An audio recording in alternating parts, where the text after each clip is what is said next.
Assalamualaikum warahmatullahi wabarakatuh. Bertemu kembali dengan saya Soheri pada mata kuliah Politik dan Hukum Agraria.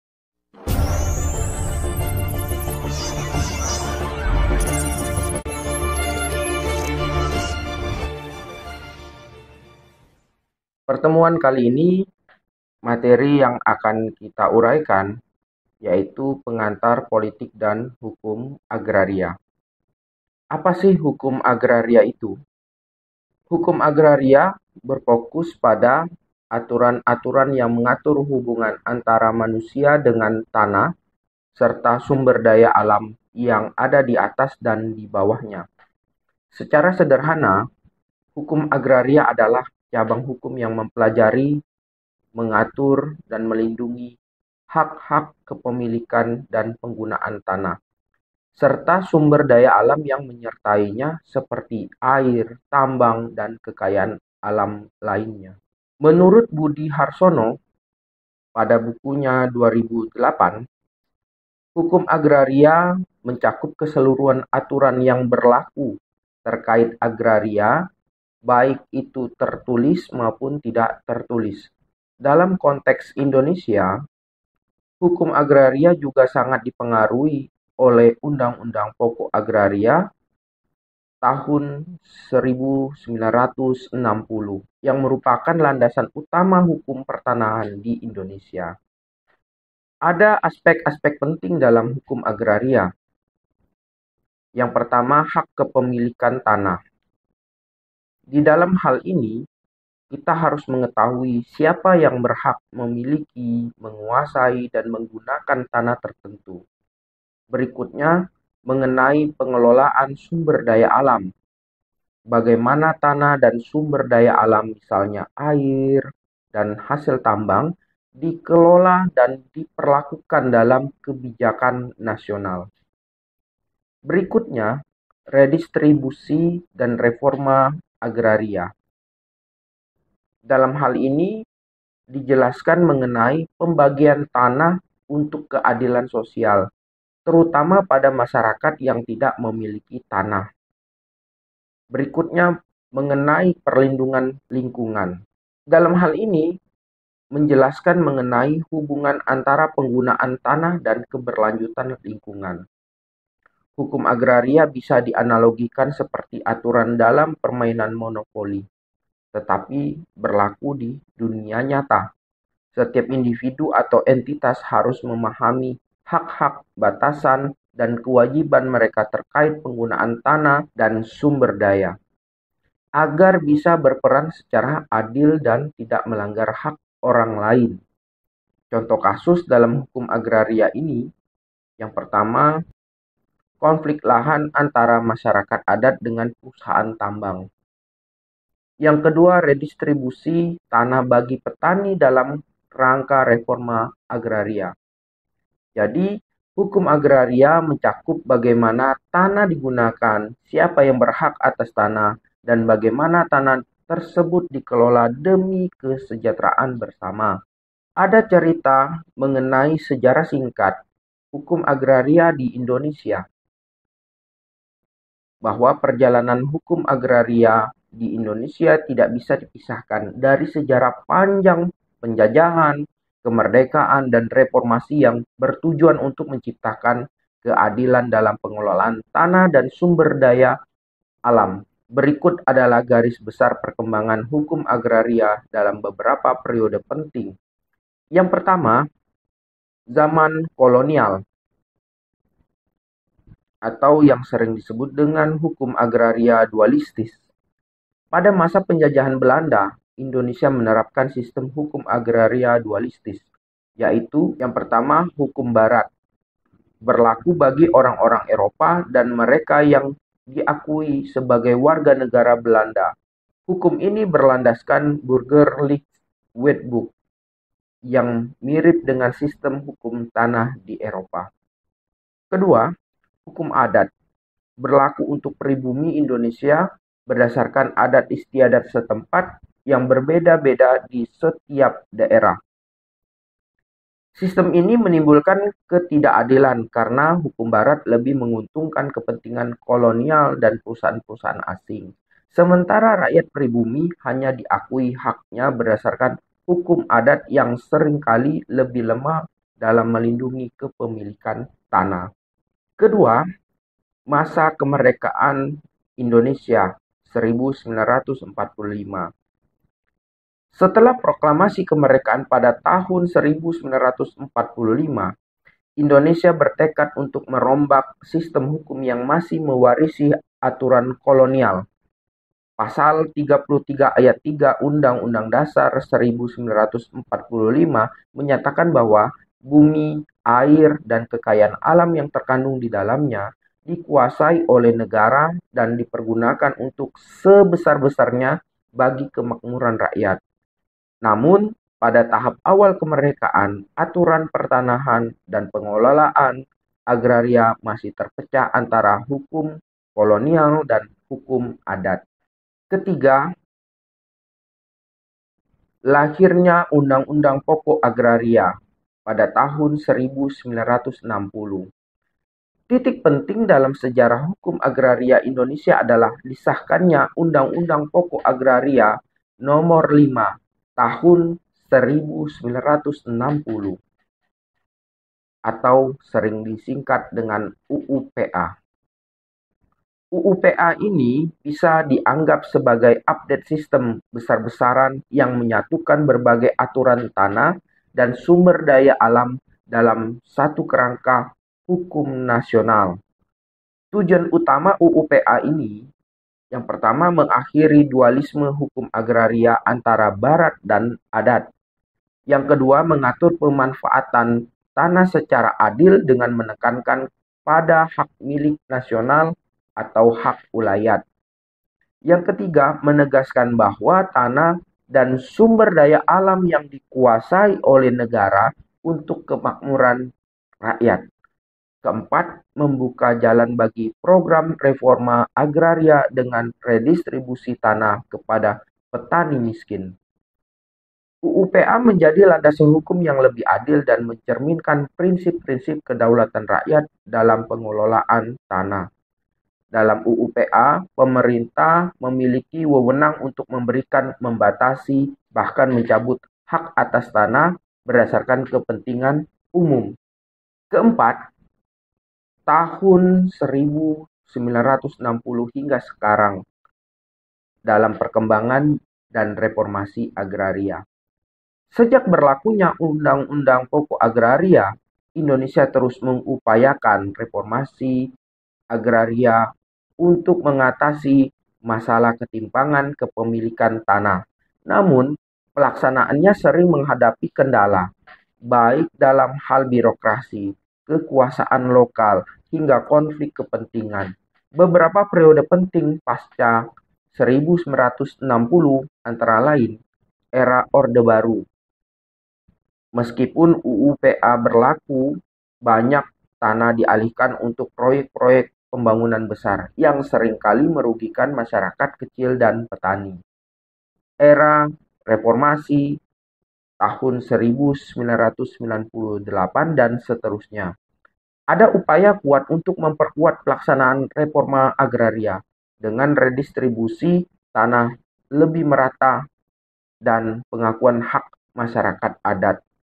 Program-program seperti Program Nasional Agraria atau yang disingkat dengan PRONA dan Tanah Objek Reforma Agraria atau yang disingkat dengan TORA diupayakan untuk mendistribusikan tanah kepada petani. Secara singkat, kita bisa jelaskan timeline hukum agraria Indonesia. Yang pertama, zaman kolonial. Di sini adanya penerapan hukum tanah dualistis, memisahkan hak tanah berdasarkan status hukum adat dan hukum barat. Tahun 1945, adanya Indonesia merdeka dan mulai mencari sistem hukum agraria yang lebih berkeadilan merujuk pada Undang-Undang Dasar 1945. Tahun 1960, lahir Undang-Undang Pokok Agraria Nomor 5 Tahun 1960 diberlakukan dan menyatukan sistem hukum agraria nasional dan menghapus dualisme kolonial. Tahun 1960 sampai sekarang, adanya reformasi agraria berlangsung dengan tantangan dalam implementasi termasuk redistribusi tanah dan pengakuan hak adat. Dengan demikian, Undang-Undang Pokok Agraria tahun 1960 dapat dianalogikan sebagai update sistem besar-besaran dalam aturan pertanahan Indonesia yang terus disesuaikan dan direformasi sesuai dengan perkembangan zaman dan kebutuhan masyarakat. Selanjutnya, mengenai hubungan politik dan hukum agraria. Politik dan hukum agraria memiliki hubungan yang erat. Layaknya dua sisi mata uang, politik berperan dalam menentukan kebijakan yang berhubungan dengan pengelolaan tanah dan sumber daya alam, sedangkan hukum agraria mengatur pelaksanaan kebijakan tersebut. Politik agraria menentukan arah dan prioritas kebijakan pemerintah, sementara hukum agraria memastikan kebijakan itu diimplementasikan sesuai dengan aturan yang berlaku dan prinsip keadilan sosial. Menurut Maria S.W. Sumarjono, tahun 2001, politik hukum agraria mencakup kebijaksanaan yang akan dan telah dilaksanakan secara nasional oleh pemerintah. Ini berarti politik hukum agraria mengacu pada keputusan-keputusan strategis yang diambil oleh pemerintah dalam konteks pengelolaan tanah dan sumber daya alam yang kemudian diterjemahkan ke dalam perangkat hukum untuk diimplementasikan. Ada peran politik dalam hukum agraria. Dalam konteks agraria, politik tidak hanya menyangkut keputusan partai atau elit politik, tetapi juga proses pembuatan kebijakan yang mempengaruhi siapa yang mendapat akses dan kontrol atas tanah serta sumber daya alam. Politik agraria mencakup proses legislasi, regulasi, dan perencanaan strategi yang didorong oleh kepentingan politik, sosial, dan ekonomi. Misalnya, dalam merumuskan kebijakan reforma agraria, pemerintah harus memperhitungkan berbagai faktor seperti kesejahteraan petani, investor asing, keberlanjutan lingkungan, dan pembangunan nasional. Politik di sini memainkan peran penting dalam menyeimbangkan kepentingan-kepentingan tersebut, memutuskan arah yang diambil oleh pemerintah, dan mengontrol distribusi kekuasaan atas sumber daya alam. Ada peran hukum agraria dalam implementasi kebijakan. Hukum agraria bertindak sebagai perangkat yang mengikat dan mengatur pelaksanaan kebijakan politik agraria. Dengan kata lain, jika politik menentukan kebijakan, hukumlah yang mengatur bagaimana kebijakan tersebut akan dijalankan, dipantau, dan ditegakkan. Hukum agraria menetapkan hak-hak kepemilikan, penggunaan, dan pengelolaan tanah serta mekanisme penyelesaian sengketa yang mungkin muncul dari implementasi kebijakan tersebut. Misalnya, kebijakan reforma agraria yang diputuskan secara politik kemudian dijabarkan dalam undang-undang, peraturan pemerintah, dan peraturan daerah. Hukum memastikan distribusi tanah dilakukan secara adil dan tepat sesuai dengan peraturan yang telah ditetapkan. Selanjutnya, kita lihat contoh kekinian mengenai kebijakan food estate. Salah satu contoh nyata bagaimana politik dan hukum agraria bekerja bersama adalah kebijakan food estate. Politik merupakan keputusan untuk menjalankan program food estate di beberapa wilayah di Indonesia. Adalah keputusan politik yang diambil oleh pemerintah dengan tujuan untuk mencapai ketahanan pangan nasional. Dalam hal ini, kebijakan tersebut ditentukan berdasarkan pertimbangan politik, seperti kebutuhan pangan, pembangunan ekonomi, serta diplomasi internasional terkait ketahanan pangan. Lalu hukum merupakan hal untuk melaksanakan kebijakan tersebut. Hukum agraria digunakan sebagai instrumen untuk mengatur pengadaan lahan, hak-hak penggunaan lahan oleh petani atau perusahaan, serta pengelolaan sumber daya alam yang dibutuhkan untuk mendukung program tersebut. Hukum agraria juga memastikan bahwa pengambilan lahan dan implementasi proyek ini tidak melanggar hak-hak masyarakat adat, lingkungan, atau kepemilikan tanah pribadi. Ada dinamika politik dan hukum agraria. Hubungan politik dan hukum agraria seringkali dinamis, karena keputusan politik yang diambil tidak selalu berbanding lurus dengan pelaksanaan di lapangan. Misalnya, meskipun politik menentukan redistribusi tanah bagi petani, banyak kendala dalam implementasinya, seperti masalah birokrasi, tumpang tindih kepemilikan tanah, hingga konflik antara kepentingan masyarakat adat dan korporasi besar. Oleh karena itu, politik dan hukum agraria harus bekerja secara seimbang. Politik memberikan arah kebijakan yang sesuai dengan kebutuhan dan kepentingan masyarakat, sedangkan hukum memastikan bahwa kebijakan tersebut dapat dijalankan dengan mekanisme yang tepat, adil, dan berkelanjutan. Singkatnya, bahwa politik menentukan kebijakan agraria termasuk pengaturan tanah dan sumber daya alam, serta alokasi dan prioritas pembangunan di sektor agraria.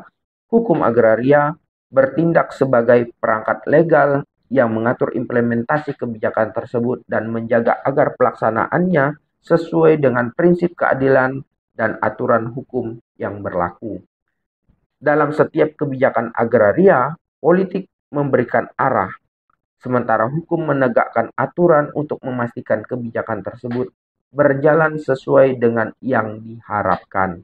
Dalam mempelajari hukum agraria, tentu ada ruang lingkup hukum agraria, mencakup berbagai aspek terkait pengelolaan dan pemanfaatan sumber daya alam di bumi, baik di darat, air, maupun bawah tanah.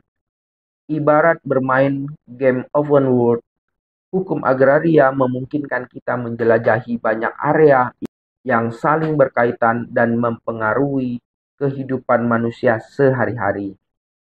Berikut adalah ruang lingkup utama dari hukum agraria. Yang pertama ada tanah. Tanah merupakan elemen utama yang diatur oleh hukum agraria. Segala aspek tentang hak kepemilikan, penguasaan, pemanfaatan, dan pembagian tanah diatur oleh hukum agraria, terutama melalui Undang-Undang Pokok Agraria Nomor 5 Tahun 1960. Dalam konteks ini, beberapa hak atas tanah yang diatur meliputi hak milik, hak tertinggi atas tanah yang dapat dimiliki oleh individu atau badan hukum, hak guna usaha, hak untuk menggunakan tanah negara untuk keperluan pertanian, peternakan, dan perikanan dalam jangka waktu tertentu. Hak guna bangunan, hak untuk mendirikan dan memiliki bangunan di atas tanah orang lain. Contohnya, hukum agraria menentukan siapa yang berhak atas tanah, bagaimana tanah dialihkan, dan apa saja batasan penggunaannya. Kedua, ada air. Air sebagai sumber daya alam juga diatur dalam hukum agraria, terutama yang berkaitan dengan pengelolaan sumber air dan distribusi hak untuk memanfaatkannya.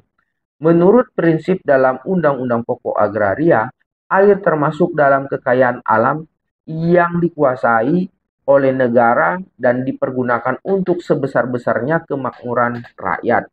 Hukum agraria ini mengatur hak guna air, penggunaan air untuk keperluan rumah tangga, pertanian, perikanan, dan industri.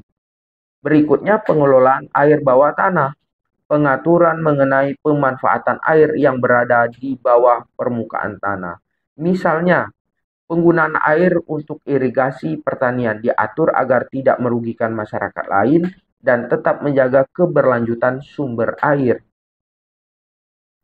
Ketiga ada hutan. Hutan juga termasuk dalam ruang lingkup hukum agraria, karena hutan merupakan bagian dari tanah yang memiliki peranan vital bagi ekosistem dan ekonomi.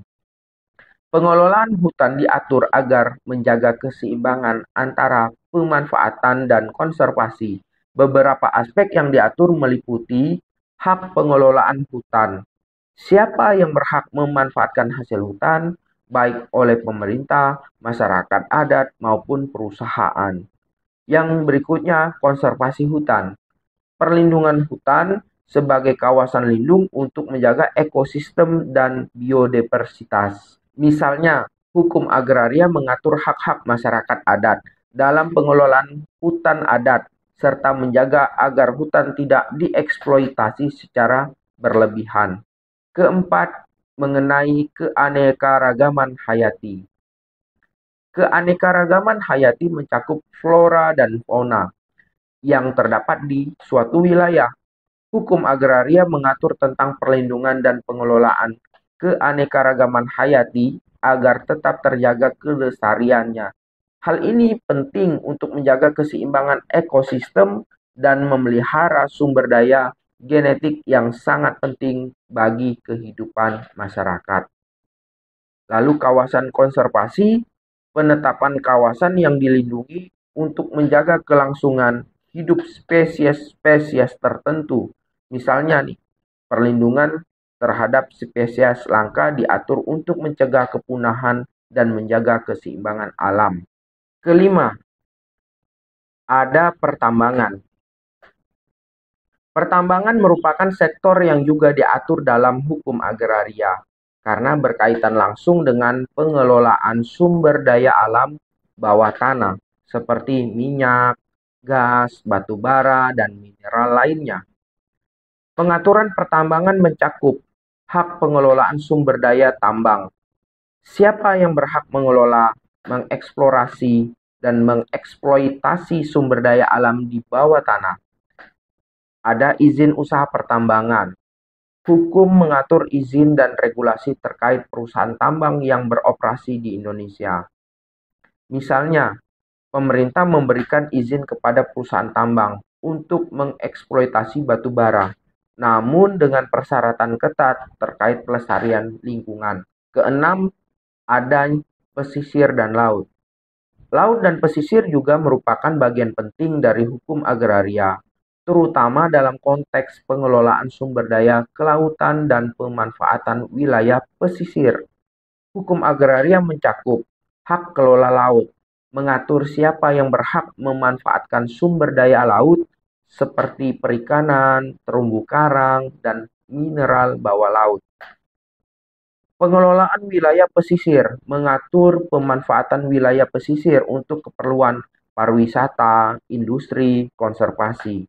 Misalnya, pemerintah dapat mengatur penggunaan wilayah pesisir untuk pembangunan industri perikanan atau kawasan pariwisata dengan tetap memperhatikan kelestarian lingkungan laut.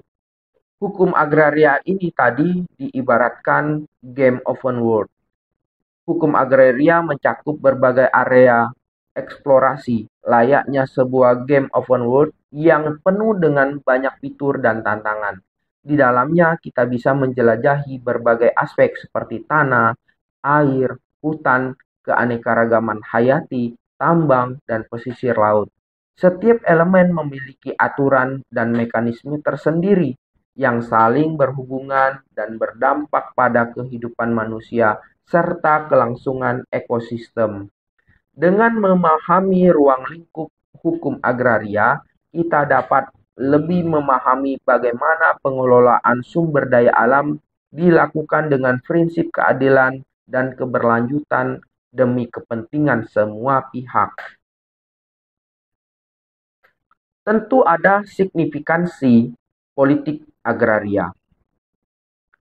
Politik agraria memiliki peran yang sangat penting dalam kehidupan masyarakat, ekonomi, dan lingkungan. Agraria yang mencakup tanah, sumber daya alam, dan pengelolaannya adalah fondasi dari banyak aspek kehidupan manusia. Karena itu, politik agraria mempengaruhi banyak keputusan penting terkait pemanfaatan tanah dan sumber daya alam, serta dampaknya pada ketahanan pangan, kesejahteraan sosial, lingkungan, dan konflik agraria. Berikut adalah beberapa alasan utama mengapa politik agraria begitu signifikan. Yang pertama, ketahanan pangan. Politik agraria sangat erat kaitannya dengan ketahanan pangan. Akses terhadap tanah subur untuk bertani dan memelihara sumber daya alam yang mengatur sektor pangan sangat tergantung pada kebijakan politik yang dibuat pemerintah. Distribusi tanah melalui reforma agraria memberikan petani akses langsung ke lahan pertanian. Kebijakan agraria yang baik dapat mempromosikan investasi dalam teknologi pertanian, irigasi, dan distribusi pangan sehingga meningkatkan produksi pangan domestik. Contoh pentingnya politik agraria dalam ketahanan pangan adalah proyek food estate, di mana pemerintah memutuskan untuk membuka lahan di beberapa wilayah Indonesia guna memastikan produksi pangan tetap cukup untuk memenuhi kebutuhan nasional. Politik agraria menentukan bagaimana lahan dialokasikan dan dikelola sehingga berdampak langsung pada ketahanan pangan negara. Kedua, ada pemerataan kesejahteraan. Pemerataan kesejahteraan adalah salah satu tujuan utama dari kebijakan agraria yang adil. Ketidaksetaraan kepemilikan lahan sering kali menjadi sumber ketimpangan ekonomi. Melalui politik agraria, pemerintah bisa melakukan redistribusi lahan agar kepemilikan tanah lebih merata, terutama untuk masyarakat miskin dan petani kecil.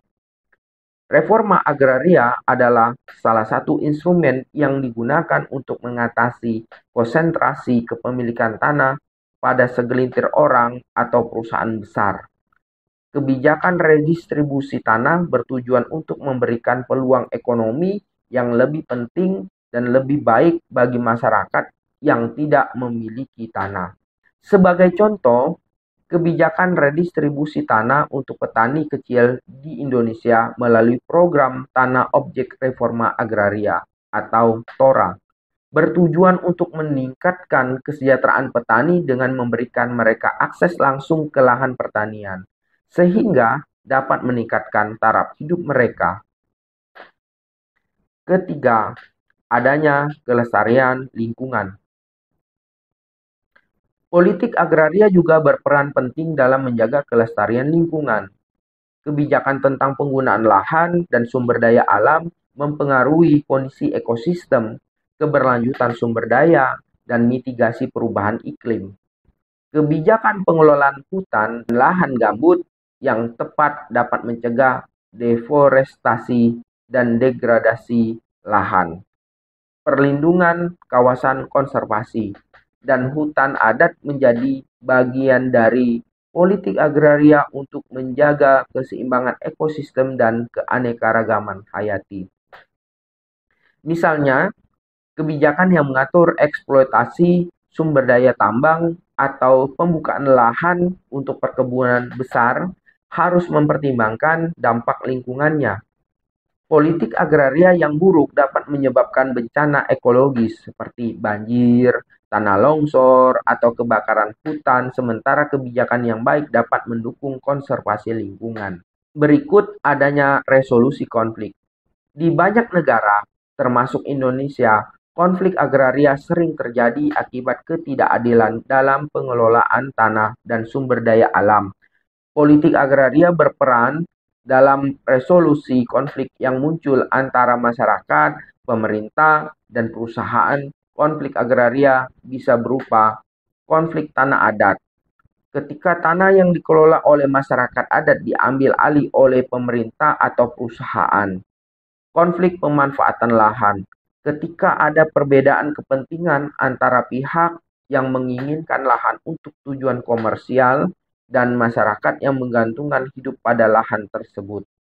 Politik agraria menentukan bagaimana pemerintah menangani dan menyelesaikan konflik ini Kebijakan yang adil dan transparan dapat mengurangi ketegangan sosial, sementara kebijakan yang tidak adil sering memperburuk konflik.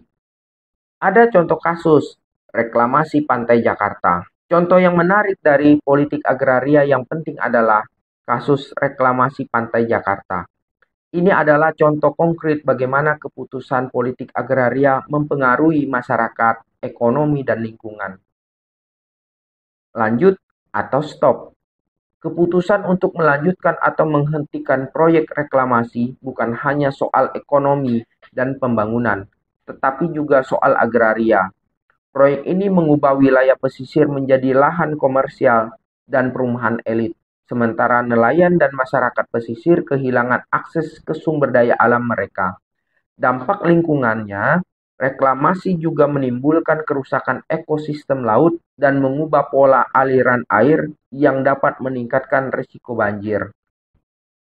Politik agraria menentukan apakah reklamasi harus dilanjutkan, dihentikan, atau diatur ulang dengan memperhatikan kepentingan masyarakat lokal, lingkungan, dan investor.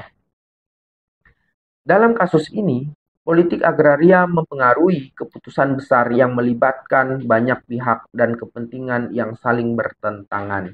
Mengapa politik agraria itu penting? Politik agraria sangat penting karena menyangkut aspek-aspek kritis kehidupan kita. Ada ketahanan pangan, bergantung pada bagaimana tanah dan sumber daya dikelola. Ada pemerataan kesejahteraan, bisa tercapai melalui distribusi lahan yang adil.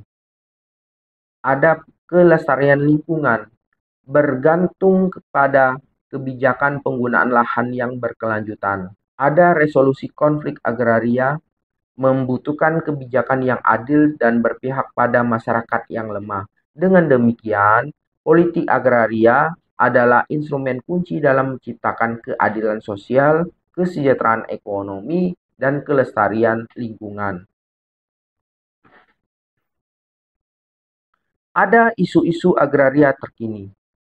Isu-isu agraria selalu relevan dan menjadi perdebatan yang terus berkembang, terutama di tengah dinamika pembangunan ekonomi, urbanisasi, dan kesadaran akan keberlanjutan lingkungan. Berikut adalah beberapa isu agraria terkini yang menjadi perhatian penting. Pertama, alih fungsi lahan pertanian. Alih fungsi lahan pertanian menjadi lahan non-pertanian, seperti perumahan, industri, dan infrastruktur, menjadi salah satu isu agraria utama di banyak negara, termasuk di Indonesia. Proses urbanisasi dan peningkatan populasi menyebabkan banyak lahan subur pertanian berubah menjadi kawasan pemukiman atau komersil. Dampaknya, alih fungsi lahan pertanian menurunkan produksi pangan domestik dan mengancam ketahanan pangan. Selain itu, berkurangnya lahan hijau juga mengurangi kemampuan ekosistem untuk menyerap karbon, memperburuk perubahan iklim.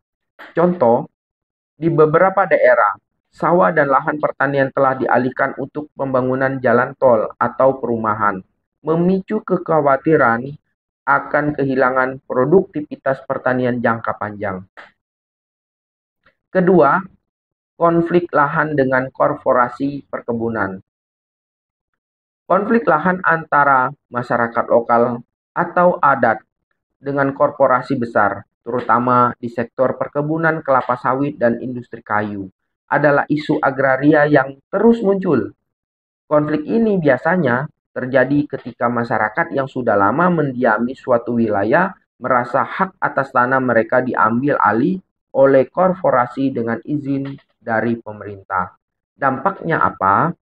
Yaitu konflik lahan sering kali mengakibatkan ketegangan sosial, perusakan lingkungan, dan pelanggaran hak asasi manusia, terutama jika tanah yang diklaim adalah tanah adat atau tanah yang digunakan oleh masyarakat lokal untuk kehidupan sehari-hari.